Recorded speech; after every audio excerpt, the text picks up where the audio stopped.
এই মুহূর্তে বড় খবর, সিপি রাধাকৃষ্ণন হচ্ছেন দেশের পরবর্তী উপরাষ্ট্রপতি। জগদীপ ধনকরের উত্তরসূরি হচ্ছেন সিপি রাধাকৃষ্ণন। 452টি ভোট তিনি পেয়েছেন বলে জানা যাচ্ছে। কাউন্টিং শেষ হয়েছে এবং গণনার পর জানা যাচ্ছে 452টি ভোট তিনি পেয়েছেন। এবং বি সুদর্শন রেড্ডি ইন্ডিয়া জোটের তরফে যিনি উপরাষ্ট্রপতি পদপ্রার্থী ছিলেন, 300টি ভোট তিনি পেয়েছেন। আমাদের প্রতিনিধি বিজেন্দ্র সিংহ আরো বিস্তারিত বলবেন এই নিয়ে। বিজেন্দ্র,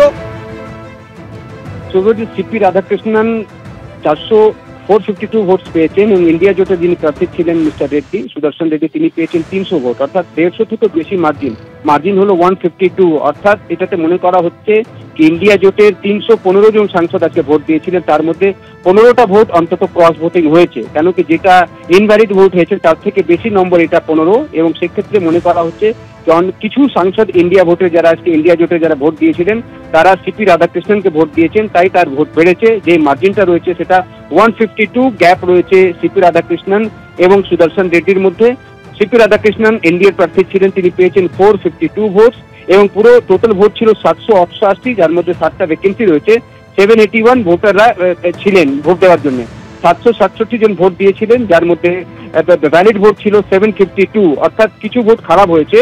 কিন্তু যে মার্জিনটা দেখা যাচ্ছে এই মুহূর্তে, যেটা দাবি করেছিল কংগ্রেস বা ইন্ডিয়া জোটের তরফ থেকে দাবি করা হয়েছিল 315 জন, তাদের সবাই সাংসদরাই এসে আজকে ভোট দিয়েছেন। একটা হয়ে ইন্ডিয়া জোট আজকে ভোট দিয়েছে তাদের প্রার্থী সুদর্শন রেড্ডির জন্য, কিন্তু সুদর্শন রেড্ডি পেয়েছেন 300 ভোট, অর্থাৎ 15টা ভোট তিনি কম পেয়েছেন। এই 15টা ভোট কোথায় গেল? হয়তো কিছু ইনভ্যালিড হয়েছে বা কিছু ভোট চলে গেছে সিপি রাধাকৃষ্ণনের কাছে, যার মার্জিন যেটা এক্সপেক্ট করা হচ্ছিল কি 440-এর আশেপাশে থাকবে, তার মার্জিন হচ্ছে 452 ভোট তিনি পেয়েছেন এবং 300 ভোট পেয়েছেন ইন্ডিয়া জোটের প্রার্থী, অর্থাৎ মার্জিন হয়েছে 152 মার্জিনে জয়ী হয়েছেন সিপি রাধাকৃষ্ণন। এখন খুব সম্ভবত আগামীকাল জানা যাবে তিনি কবে শপথ নিচ্ছেন। জগদীপ ধনকরের পদত্যাগের পর ভ্যাকেন্সি হয়েছিল, সেটাতে ভোট করানো হলো এবং দেখা গেল যাকে প্রার্থী করলো এনডিএ ব্লক, তিনি 150 থেকে বেশি মার্জিনে জয়ী হয়েছেন।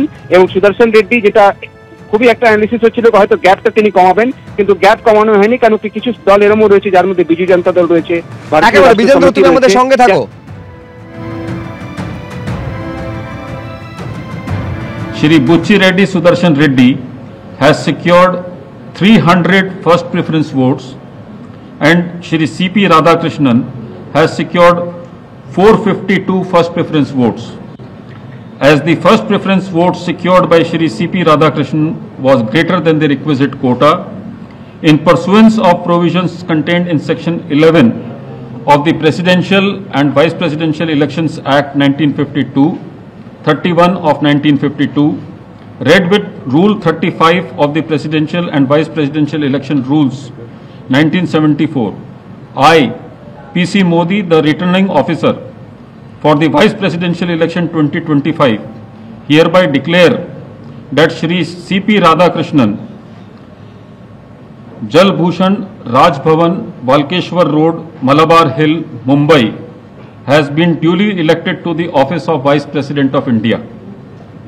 The result is being sent to the Election Commission of India and the Ministry of Law and Justice as per the extant provisions under Section 12 of the Presidential and Vice Presidential Election Act 1952 and Rule 35 of the Presidential and Vice Presidential Election Rules 1974. Overall, the 17th Vice Presidential election was conducted in a free, fair and orderly manner. আরেকবার আপনাদের বলবো, CP Radhakrishnan যিনি NDA উপরাষ্ট্রপতি পদপ্রার্থী ছিলেন, তিনি পরবর্তী উপরাষ্ট্রপতি হচ্ছেন, অর্থাৎ জগদীপ ধনকরের উত্তরসূরি হচ্ছেন সিপি রাধাকৃষ্ণন। 452টি ভোট তিনি পেয়েছেন এবং ইন্ডিয়া জোটের উপরাষ্ট্রপতি পদপ্রার্থী তিনি পেয়েছেন 300টি ভোট। আমি আরেকবার কথা বলবো আমাদের প্রতিনিধি বিজেন্দ্র সিংহের সঙ্গে। বিজেন্দ্র, একটা ক্রস ভোটিং এর সম্ভাবনা আজকের এই ফলাফল সামনে আসার পর উজ্জ্বল হচ্ছে বলে মনে হচ্ছে, এইটা কেন? তার কারণ রয়েছে, যখন আজকে ভোট কমপ্লিট হলো তখন কংগ্রেসের তরফ থেকে বা ইন্ডিয়া জোটের তরফ থেকে দাবি করা হলো যে তাদের 315 জন যারা ইন্ডিয়া জোটের সাংসদ রয়েছেন তারা সবাই ভোট দিতে এসেছিলেন এবং সবাই তাদের প্রার্থী সুদর্শন রেড্ডিকে ভোট দিয়েছেন। সেক্ষেত্রে মনে করা হয়েছিল অন্তত 315 ভোট তো তিনি পাবেনই, আর যদি অন্য কোনো দল থেকে কিছু ভোট ক্রস ভোটিং তার পক্ষে হয় সেটা মনে করা হবে কি অন্য দল থেকে তার পক্ষে ভোট এসছে। কিন্তু যখন ভোট গণনা হলো এবং রাজ্যসভা সেক্রেটারি জেনারেল যিনি রিটার্নিং অফিসার ছিলেন তিনি যখন রেজাল্টটা কিছুক্ষণ আগে অ্যানাউন্স করলেন, সেটাতে দেখা যাচ্ছে কি ইন্ডিয়া জোটের প্রার্থী সুদর্শন রেড্ডি পেয়েছেন 300 ভোট, অর্থাৎ 15টা ভোট তিনি কম পেয়েছেন যেই তাদের এমপিরা এসে ভোট দিয়েছিল সেটাতে 15টা ভোট তার শর্ট পড়েছে। এই 15টা ভোট কোথায় গেছে? 15টা ভোট তো ইনভ্যালিড হয়নি। এই ভোটগুলোর মধ্যে অনেক ভোটই গেছে এনডিএর প্রার্থী সিপি রাধাকৃষ্ণনের কাছে, যিনি 452 ভোটস পেয়েছেন, অর্থাৎ 152 মার্জিনের এক্সপেকটেশন ছিল। যে নম্বরগুলো ছিল সুব্রজিৎ সেটাতে স্পষ্টই হচ্ছিল কি জয়ী হবেন সিপি রাধাকৃষ্ণন, কিন্তু এই মার্জিনটা কেন হলো? তার কারণ হচ্ছে কি যে দাবি করা হচ্ছিল ইন্ডিয়া জোটের তরফ থেকে যে 315 জন এমপি তারা একাত্তা হয়ে 100% তারা ভোট দিয়েছেন। এই 315 ভোট সুদর্শন রেড্ডি পাননি, তিনি পেয়েছেন 300 ভোট, অর্থাৎ ক্রস ভোটিং হয়েছে সেটা স্পষ্ট। এবার কারা ক্রস ভোটিং করেছে সেটা জানা সম্ভব নয়, যেহেতু এটা সিক্রেট ভোট হয়, এটাতে পার্টির কোনো হুইপ চলে না, কাউকে দেখাতে হয় না কে কাকে ভোট দিয়েছে। ফার্স্ট প্রেফারেন্স ভোট যেটা পেয়েছেন এনডিএ। বিজেন্দ্র, তুমি আমাদের সঙ্গে থাকো, ফোনে আমরা এই মুহূর্তে যোগাযোগ করতে পেরেছি কেন্দ্রীয় প্রতিমন্ত্রী সুকান্ত মজুমদারের সঙ্গে। সুকান্ত দা, কি বলবেন? 452টা ভোট এনডিএ জোটের যিনি উপরাষ্ট্রপতি পদপ্রার্থী তিনি পাচ্ছেন এবং পরবর্তী উপরাষ্ট্রপতি হচ্ছেন। একটা সম্ভাবনা যেটা উজ্জ্বল হচ্ছে সেটা হচ্ছে ইন্ডিয়া জোটের অন্তত 15টি ভোটের বেশ কিছু ভোট সেটা হয়তো এনডিএ এর উপরাষ্ট্রপতি পদপ্রার্থীর দিকে গিয়েছে। দেখুন, আমরা প্রায় 152টি ভোটে জয়লাভ করেছি। এনডিএ পদপ্রার্থী সিপি রাধাকৃষ্ণন সাহেব তিনি 152টি ভোটে জয়লাভ করেছেন। এটি হওয়ারই ছিল। দেশের মানুষ জানে কারা দেশের কথা ভাবেন, কারা দেশের পক্ষে, কারা গণতন্ত্রের পক্ষে। এবং এই ভোট দানের জন্য যারা, যেহেতু দলের হুইপ এখানে কাজ করে না, অনেকেই হয়তো আছেন যারা ইন্ডি গঠবন্ধনের যারা আমাদেরকে ভোট দিয়েছেন, তাদের সকলকে আমরা ধন্যবাদ জানাই, তাদেরকে অভিনন্দন জানাই। তারা সত্যের পক্ষে আছেন। কোথাও কি সুকান্ত দা এইটা আপনার মনে হচ্ছে ইন্ডিয়া জোটের এই যে 15টা ভোট তার বেশ কিছু কি আপনাদের দিকে গেছে বলে মনে হচ্ছে? দেখুন, যখন আমরা ভোট পেয়েছি, বেশি পেয়েছি আমাদের যা সদস্য তার থেকে, তো স্বাভাবিকভাবে তারা সাংসদের ভোট পেয়েছি আমরা। কোন দিকের সাংসদ সেটা তো ম্যাটার করে না এই ক্ষেত্রে, কারণ দলীয় হুইপ থাকে না। প্রত্যেকজন সাংসদ আর এক একজন আলাদা এন্টিটি, তিনি কাকে ভোট দেবেন তার ব্যাপার, তিনি তার নৈতিকতা অনুসারে ভোট দিয়েছেন। সুকান্ত দা, অনেক ধন্যবাদ আমাদের সঙ্গে কথা বলার জন্য। কেন্দ্রীয় শিক্ষা প্রতিমন্ত্রী সুকান্ত মজুমদারের সঙ্গে কথা বললাম। আপনাদের আরেকবার জানাবো যে এনডিএর পদপ্রার্থী এবং ইন্ডিয়ার উপরাষ্ট্রপতি পদপ্রার্থীর মধ্যে যে টক্কর আজকে হলো তাতে 452টি ভোট পেলেন এনডিএর পদপ্রার্থী এবং তিনি পরবর্তী উপরাষ্ট্রপতি হচ্ছেন। দেশের নতুন উপরাষ্ট্রপতি হচ্ছেন সিপি রাধাকৃষ্ণন।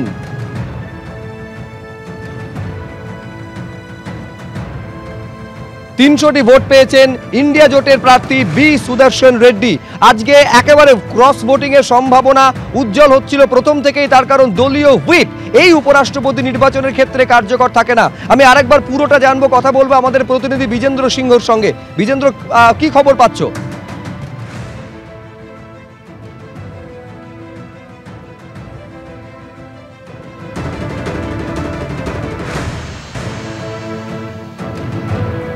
আমি আরেকবার যোগাযোগ করব। বিজেন্দ্র সিংহ আমাদের প্রতিনিধি নয়াদিল্লি থেকে রয়েছেন। দীর্ঘদিন ধরে এই প্রশ্ন ছিল, ঠিক যেদিনই হঠাৎ করে ইস্তফার কথা ঘোষণা করেছিলেন প্রাক্তন উপরাষ্ট্রপতি জগদীপ ধনখড়, তার জায়গায় কে আসতে চলেছেন। আজকে প্রাক্তন উপরাষ্ট্রপতি জগদীপ ধনখড়ের উত্তরসূরির নাম চূড়ান্ত হলো। তার কারণ ভোটের পর বি সুদর্শন রেড্ডি, তাকে পরাজিত করে সিপি রাধাকৃষ্ণন তিনি হচ্ছেন ভারতের পরবর্তী উপরাষ্ট্রপতি। 300টি ভোট পেয়েছেন বি সুদর্শন রেড্ডি এবং 452টি ভোট পেয়েছেন এনডিএ জোটের পদপ্রার্থী যিনি পরবর্তী উপরাষ্ট্রপতি হচ্ছেন।